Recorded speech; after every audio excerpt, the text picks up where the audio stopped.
Hi friends, welcome to my channel my family dairy. ఎలా ఉన్నారండి? అందరూ బాగున్నారా? నేను కూడా బాగున్నానండి. మీరందరూ ఎలా ఉన్నారో నాకైతే కామెంట్ సెక్షన్లో కామెంట్ చేయండి.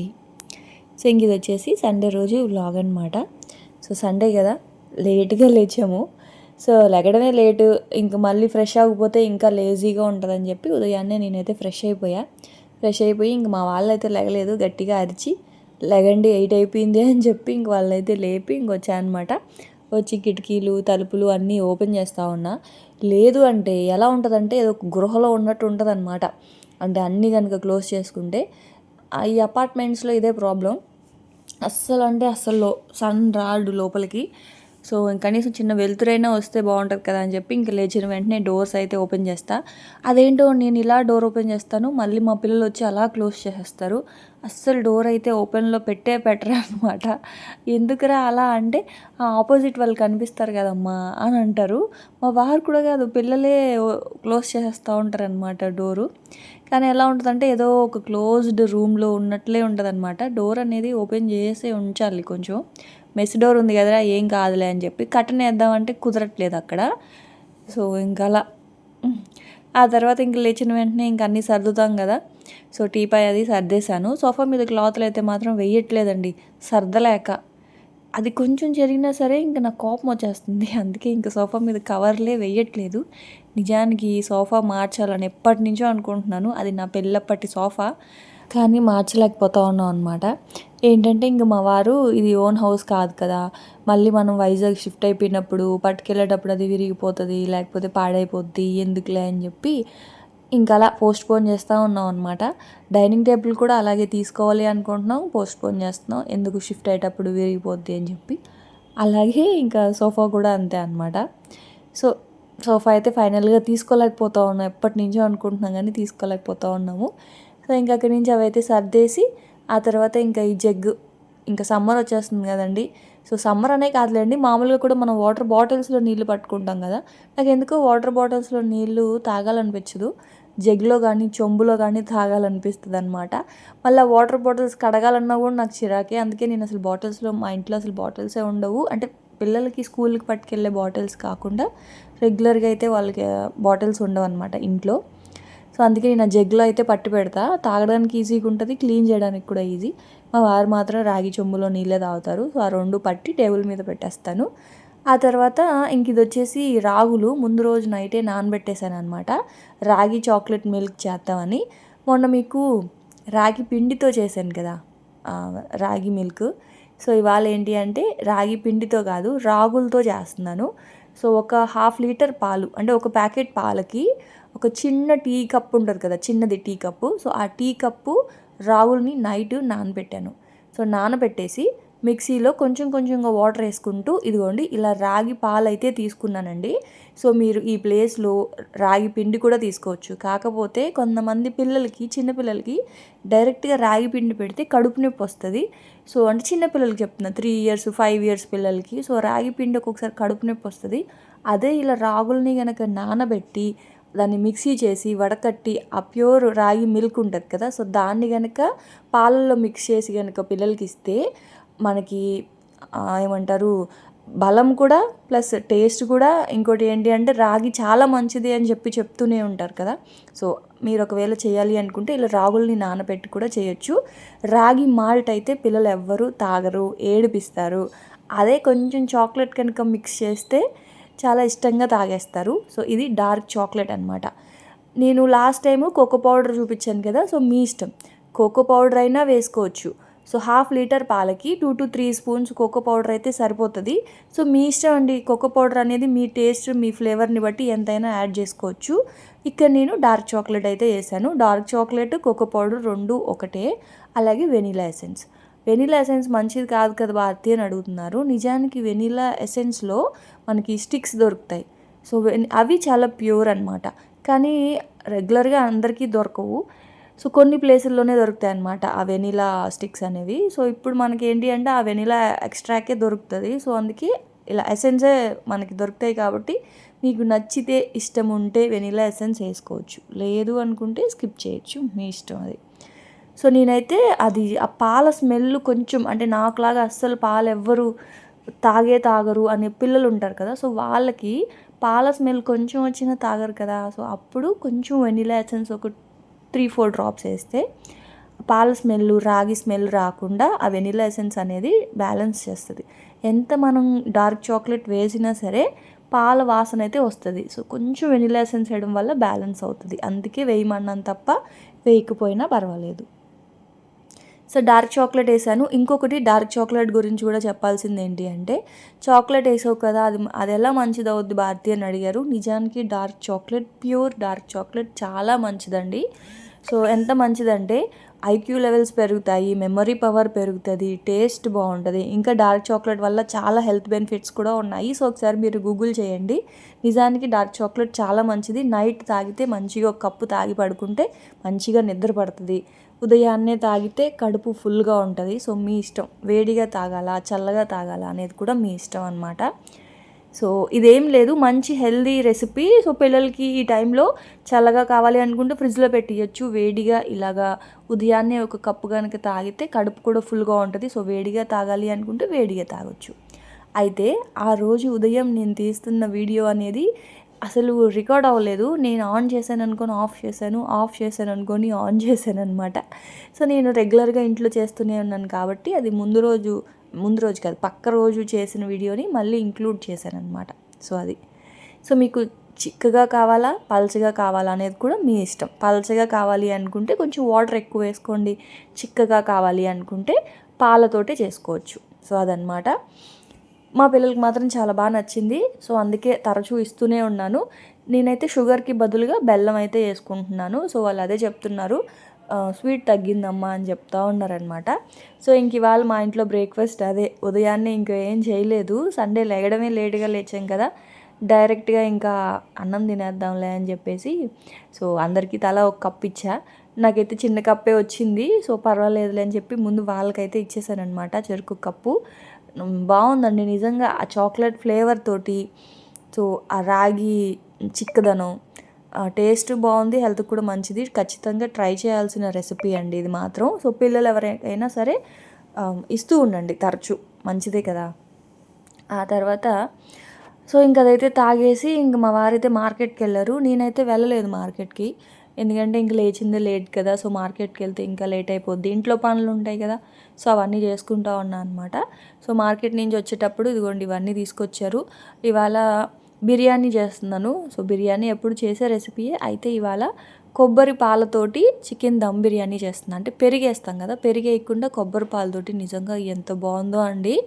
సో అయితే అల్లం వెల్లుల్లి పేస్ట్ అయిపోయింది. సో అల్లం అయితే నానబెట్టా, వెల్లుల్లిపాయలు అయితే మా ఆయన అయితే కొంచెం ఇలా పొట్టు అయితే తీసి ఇచ్చేసారు.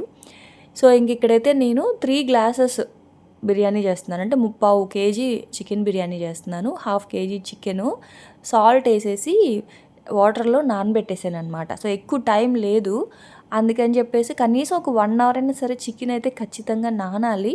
సో తెచ్చిన వెంటనే నేను చికెన్ నానబెట్టేశాను, అలాగే బాస్మతి రైస్ కూడా నానబెట్టేశాను. వేరే పనులు చేసుకుంటూ ఉన్నాను అనమాట. సో ఇంక ఇప్పుడు అవి ఒక 1/2 అవర్ అలా అయ్యింది అవి నానబెట్టి. ఈ లోపల ఉల్లిపాయలు అవి కట్ చేసి అవి ఫ్రై అవ్వడానికి టైం పడుతుంది. ఈ లోపల అల్లం వెల్లుల్లి పేస్ట్ కూడా చేసుకోవచ్చులే అని చెప్పేసి ఇంక ఫస్ట్ అయితే ఆనియన్స్ కట్ చేస్తూ ఉన్నాను. ఉల్లిపాయలు కట్ చేసి మనం కనుక స్టవ్ మీద కడాయిలో వేసేస్తే మీడియం ఫ్లేమ్లో పెడితే ఉల్లిపాయలు బాగా ఎర్రగా వేగుతూ ఉంటాయి. ఈ లోపల మనం చేసుకోవాల్సిన పనులన్నీ చేసుకోవచ్చు.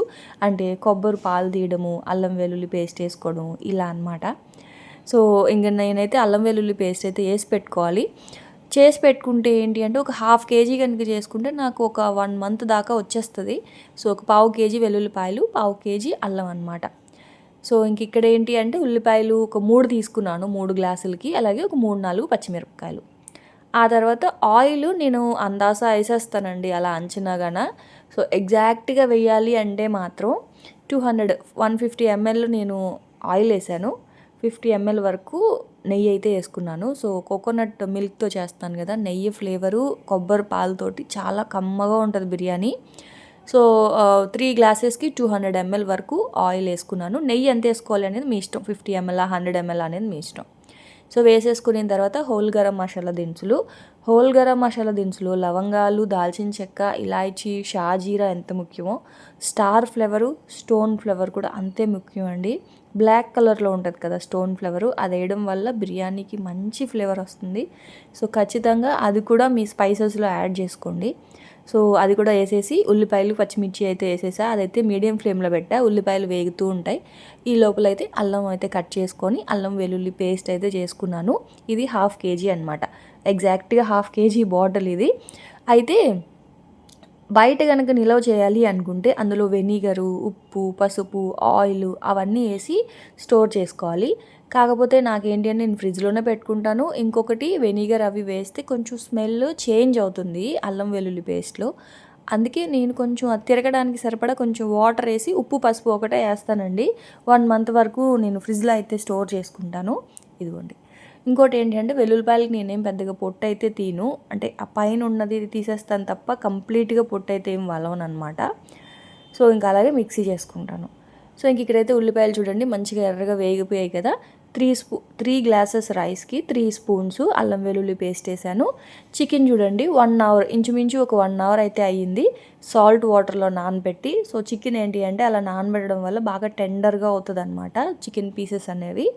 సో సాల్ట్ వాటర్లో నానబెట్టిన వాటర్ వంపేస్తాం కదా, సో సాల్ట్ అయితే సరిపోదు. అందుకే కొంచెం సాల్ట్, అంటే రుచికి సరిపడా సాల్ట్, 1 స్పూన్ కారము, 1 స్పూన్ ధనియాల పొడి, 1/2 స్పూన్ వరకు పసుపు. ఇది బిర్యానీ మసాలా, షాహీ బిర్యానీ మసాలా. కాకపోతే అది అయిపోయింది, అందుకే కొంచెం 1/2 స్పూన్ గరం మసాలా కూడా వేసుకున్నాను. ఫ్రెష్ కొత్తిమీర పుదీనా ఉంది, అయితే ఇంకా కొత్తిమీర పుదీనా పేస్ట్ ఉంది, ఇప్పుడు అది కట్ చేయడం ఎందుకని చెప్పి ఇంకా ఇదైతే వేసేసుకున్నాను అనమాట, కొత్తిమీర పుదీనా పేస్ట్. సో వేసేసి కొంచెం నూనెలో అయితే ఇది మగ్గించాలి. మామూలుగా అయితే పెరుగు వేసుకుంటాము, ఇంక ఇవాళ ఏంటి అంటే పెరుగు అయితే వేయట్లేదు. సో అదైతే సిమ్లో పెట్టేసి మూత పెట్టేశాను. చికెన్ కొంచెం మగ్గుతూ ఉంటుంది. ఈ లోపల కొబ్బరి పాలు అయితే తీసుకుందాము. ఇది 3 కప్స్కి, అంటే 3 గ్లాసెస్ రైస్కి ఒక పెద్ద కొబ్బరికాయ అయితే తీసుకుంటున్నాను. నిజంగా అండి చాలా టేస్టీగా ఉంది, చాలా కమ్మగా ఉంది. ఈ మధ్య మీరు వినే ఉంటారు ఎక్కువగా ఈ రాయుడు గారి హోటలు, తర్వాత బిర్యానీ, ఇప్పుడు దమ్ బిర్యానీ అని చెప్పేసి కొబ్బరి పాలతో చేస్తున్నారనమాట. సో పెరుగు వేయకుండా ఒకసారి ట్రై చేద్దామని చెప్పి చేశాను. అసలు నిజంగా చాలా అంటే చాలా బాగుంది. ఏ బిర్యానీకైనా సరే ప్రాసెస్ ఇంతే అండి, ఉల్లిపాయలు, పచ్చిమిర్చి, హోల్ గరం మసాలా దినుసులు. కాకపోతే అందులో మనం మిక్స్ చేసే ఐటమ్ని బట్టి ఆ బిర్యానీ ఫ్లేవర్ మారుతుంది. సో ఇవాళ నేను పెరిగేయకుండా కొబ్బరి పాలతో చేస్తూ ఉన్నాను.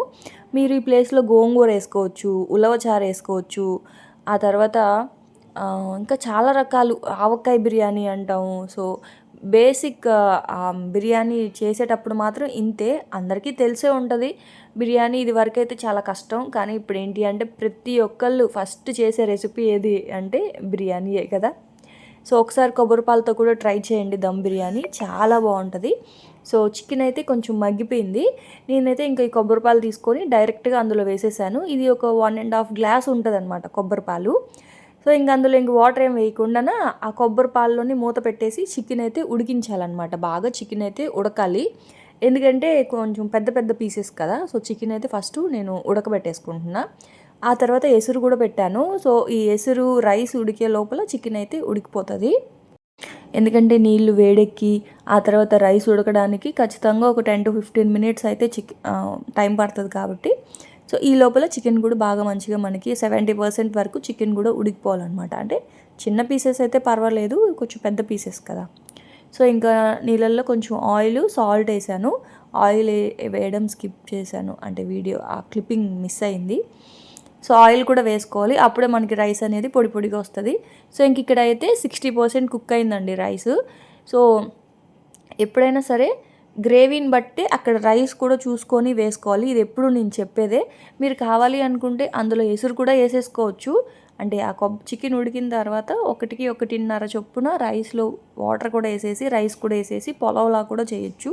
కాకపోతే ఎప్పుడు చెప్పేదే, రైస్ అనేది గంజి కట్టినట్టు అయిపోతుంది, అంటే నైట్కి కూడా. నేను బిర్యానీ చేస్తే మాత్రం 2 పూటలకి బిర్యానీయే చేసేస్తానండి, ఎందుకంటే అందరూ ఇష్టంగా తింటారు కాబట్టి. సో అప్పుడు ఏంటి అంటే నైట్కి మనం పొలవలాగా వండితే నాకు ఎందుకో నచ్చదు, నాకే కాదు పిల్లలు కూడా తినరు అలా చేస్తే. సో అందుకనే మొత్తం ఆ గంజి అంతా తీసేసి ఇలా రైస్ అయితే వేసుకుంటాము. సో ఇలా చేసుకోవడం వల్ల ఏంటి అంటే అసలు మనకి అన్నం అనేది చీమిడిపోదు, అంటే మెత్తగా అయిపోదు. సో ఎప్పుడు కూడా పొడి పొడిగానే వస్తుంది అనమాట. సో ఆ రైస్ వేసేసి ఇంక ఇలాంటి అట్ల కర్ర ఒకటి తీసుకొని కింద నుంచి ఒకసారి ఇలా కలిపేస్తే ఏంటి అంటే మసాలా అంతా కొంచెం రైస్లోకి వెళ్తుంది, ఇంకోటి కింద మాడినట్లుగా రాదు. అందుకే ఒక్కసారి అడుగు నుంచి ఇలా మంచిగా కలిపేసుకొని పైనుంచి కొంచెం కొత్తిమీర, కారం ఎందుకో నాకు తగ్గినట్లు అనిపించింది, అందుకే ఒక పచ్చిమిర్చి కూడా పైనుంచి అలా వేసా అనమాట. అంతే. సో ఒక 10 మినిట్స్ పాటు సిమ్లో మనం దమ్ పెట్టేసుకుంటే మనకి coconut chicken dum biryani ready అనమాట. యాక్చువల్గా ఉలవ చారుతో చేద్దాం అనుకున్నాను. మొన్న కూడా డిమార్ట్కి వెళ్ళినప్పుడు కంగారులో మర్చిపోయా ఉలవ చారు తెచ్చుకోవడం. సో ఈసారి నెక్స్ట్ సండే ఖచ్చితంగా ఉలవ చారు చికెన్ బిర్యానీ అయితే చేస్తా. అది కూడా ఎక్సలెంట్గా ఉంటుంది ఉలవ చారు చికెన్ బిర్యానీ. సో ఆ తర్వాత ఇంకా రైతా కూడా కలిపేశాను. ఇంక ఇదిగోండి బిర్యానీ అయితే ఇలా మంచిగా అండి. సో ఎక్కడ మనకి అంటే మసాలాగా అట్లా ఏమీ ఉండదు. అడుగు నుంచి అలా కొంచెం కొంచెం కలుపుతూ రైస్ మిక్స్ చేస్తూ వడ్డించేటప్పుడు వడ్డించాలన్నమాట. సో మా వాళ్ళకి మాత్రం బాగా నచ్చేసింది. సో వాళ్ళకి ఏమంటారు ఫేవరెట్ బిర్యానీ అంటే అందరికీ ఫేవరెటేలేండి. సో చూసారా, నిజం చెప్తున్నాను చాలా కమ్మగా ఉందండి. రాయుడు గారి ఆ హోటల్లో ఏంటి అంటే మటన్తో చేస్తారు, కాకపోతే కారం వేయరు వాళ్ళని, ఓన్లీ పచ్చిమిర్చి కొబ్బరి పాలతో చేస్తారనుకుంటా. ఈసారి ఎప్పుడైనా అది కూడా ట్రై చేస్తాను. కారం అవి వేయకపోతే పిల్లలు తినట్లేదు, వైట్గా ఉంటే తినట్లేదు అనమాట.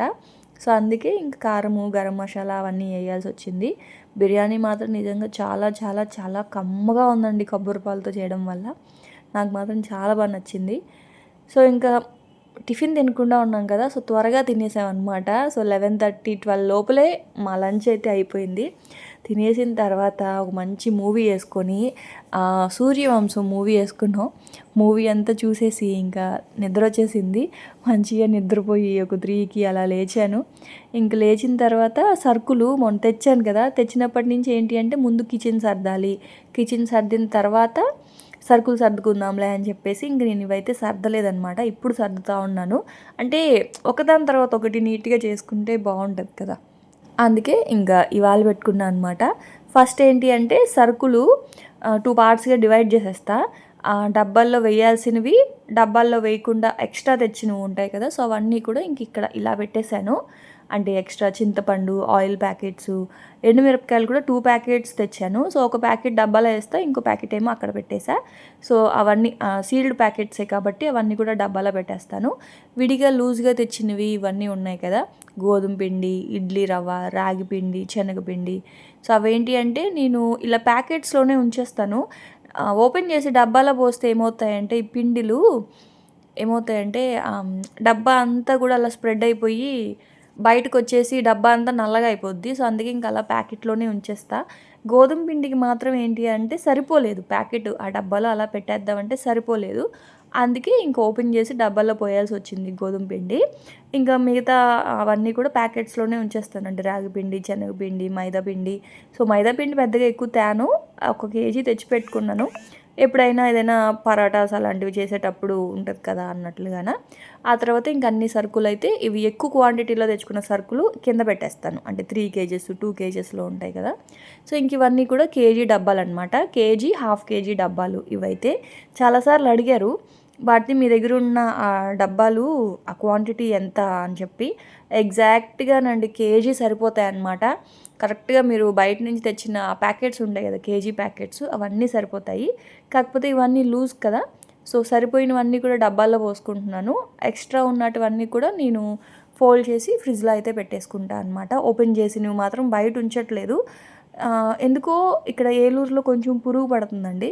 వైజాగ్లో ఉన్నప్పుడు ఓపెన్ చేసిన ప్యాకెట్ 2-3 మంత్స్ ఉన్నా సరే అస్సలు పురుగు అన్న మాటే లేదు. అంటే ఏంటి ఏలూరు అని నేను అలా కంపేర్ చేస్తున్నానని అనుకోకండి, నిజంగా నా ఎక్స్పీరియన్స్ షేర్ చేస్తున్నాను అంతే. వైజాగ్లో రైస్ కానీ లేకపోతే పిండి కానీ అసలు అవేవి పురుగే పట్టట్లేదు, అంటే పట్టలేదు.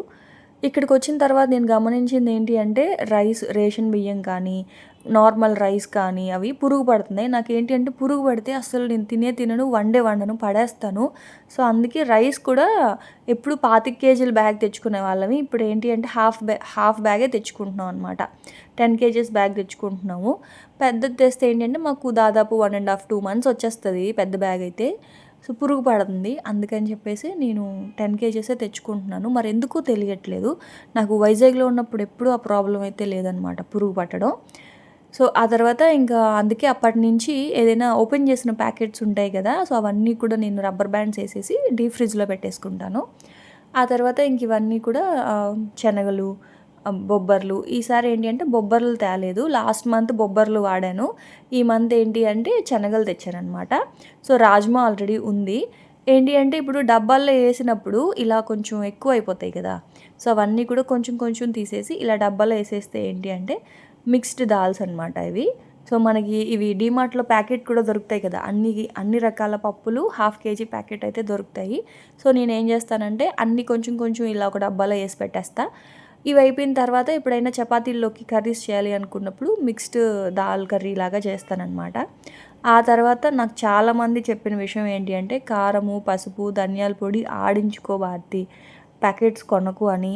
కాకపోతే నాకు అస్సలు ఆడించడానికి అస్సలు కుదరట్లేదండి. ఎందుకంటే అంటే మా ఆయన అస్సలు అంటే తీసుకొని వెళ్ళి అంటే అవంతా ఒక ప్రాసెస్ కదా, మంచిగా ఎండుమిరపకాయలు కొనాలి, తెచ్చి ఎండబెట్టి వాటిని మంచిగా పౌడర్ చేసి మంచిగా స్టోర్ చేసుకోవాలి. సో అంత ప్రాసెస్ చేయడానికి నాకు మెయిన్ షాప్కి వెళ్ళి అవి తెచ్చి ఎండబెట్టి మిషన్కి వేయడానికి మా వారు అస్సలు ఇది ఉండదు, తిడతారు. ఎప్పుడైనా బియ్యం పిండి మిషన్కి వెళ్ళి ఆడించుకోరమ్మంటేనే తనకి కుదరదు అనమాట. సో అందుకే నేను ఆఖరికి బియ్యం పిండి కూడా ఆడిచ్చింది కాకుండా ప్యాకెట్స్ ఉంటాయి కదా, కేజీ ప్యాకెట్లు, అప్పుడప్పుడు అవి అవసరమైనప్పుడు ఆ కేజీ ప్యాకెట్లే తెచ్చుకుంటూ ఉంటాను అనమాట. సో ఎందుకులే ఇబ్బంది పెట్టడం తన్ని అన్నట్లుగాను. సో అందుకే నేను ఇంకా డైరెక్ట్గా ఇలా ప్యాకెట్సే కొనేసుకుంటాను. కారము, ధనియాల పొడి ఇంట్లో పట్టించుకోవచ్చు. కాకపోతే ఏంటి అంటే నా దగ్గర ఉన్న మిషన్ అంటే మిక్సీ అంత కరెక్ట్గా లేదు, అందుకే సరిగా రాదనమాట నాకు, తొక్కలుగా వస్తుంది. అందుకే ఇంక ధనియాల పొడి కూడా బయట నుంచే కొనేస్తాను. ఆ తర్వాత ఇదిగోండి ఇవన్నీ కూడా మిగిలిన ప్యాకెట్స్, వాటికి ఇలా మంచిగా ఇలా ఫోల్డ్ చేసేసి రబ్బర్ బ్యాండ్లు అయితే వేసేసాను. రబ్బర్ బ్యాండ్ల ప్యాకెట్ ఒకటి పెట్టుకుంటాను అనమాట. సో ఇట్లాంటివి పెట్టుకోవడానికి ఇదివరకు ఏంటంటే పిన్స్ కొట్టేదాన్ని. సో పిన్స్ ఒకసారి కొట్టిన తర్వాత మళ్ళీ ఆ పిన్ ఎక్కడో పడిపోతుంది, సో ఎందుకులే అని చెప్పేసి ఇంక అప్పటి నుంచి ఇలా రబ్బర్ బ్యాండ్స్ అయితే వేసేస్తా ఉన్నాను అనమాట. ఇలా ఫోల్డ్ చేసి రబ్బర్ బ్యాండ్లు వేసేస్తే మనకి గబుక్కున ఫ్రిడ్జ్ ఓపెన్ చేసినప్పుడు పడిపోకుండా అలా ఉంటాయి. ఇంకోటి గాలి కూడా పోవు కదా, సో అందుకని ఇంక అవన్నీ కూడా ఇంక ఇట్లా అయితే స్టోర్ చేసేసుకున్నాను. సో అదనమాట కంప్లీట్గా సండే నేను చేసిన వర్క్ అయితే. సో అదండి ఇంక ఇవాళ వ్లాగ్ అయితే. నీట్గా సరుకులు అన్నీ సర్దేసుకున్నాను. ఇప్పుడు అమ్మయ్య అనిపిస్తుంది నాకైతే. సో రేపటి నుంచి మనం మంచి రెసిపీస్ అయితే షేర్ చేస్తాను. సో రేపటి వ్లాగ్లో మళ్ళీ కలుస్తాను. అప్పటి వరకు అయితే ఉంటాను. సో ఇవాళ వ్లాగ్ మీకు ఎలా అనిపించింది ఏంటి అనేది నాకైతే కామెంట్ సెక్షన్లో కామెంట్ చేయండి. అప్పటి వరకు ఉంటాను. Bye friends.